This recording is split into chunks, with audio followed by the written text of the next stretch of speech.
পরিবেশ রক্ষা ও আগামী প্রজন্মের জন্য একটি সবুজ ভবিষ্যৎ গড়ে তুলতে অরণ্য সপ্তাহ উপলক্ষে একাধিক কর্মসূচি গ্রহণ করেছে উত্তর দিনাজপুর জেলা প্রশাসন। জেলার বিভিন্ন প্রান্তে 70,000 গাছ রোপণের লক্ষ্য নিয়ে শুরু হয়েছে বৃক্ষরোপণ অভিযান ও জনসচেতনতামূলক কর্মসূচি। এই উদ্যোগে নেতৃত্ব দিচ্ছেন উত্তর দিনাজপুর জেলা শাসক বিবেক কুমার। জেলা শাসক বিবেক কুমার জেলার প্রতিটি মানুষকে অন্তত একটি করে গাছ লাগানোর আহ্বান জানিয়েছেন।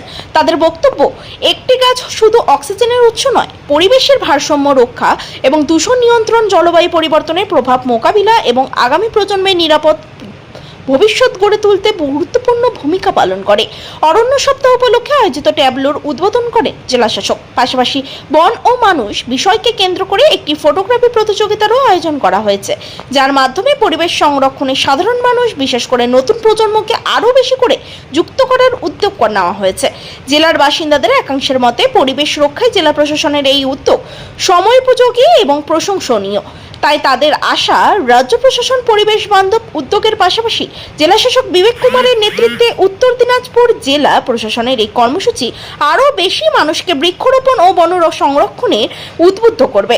প্রশাসনের এই প্রচেষ্টার ফলে আগামী দিনে উত্তর দিনাজপুর আরও সবুজ, পরিচ্ছন্ন ও পরিবেশ বান্ধব জেলা হিসেবে গড়ে উঠবে বলেও অনেকের প্রত্যাশা।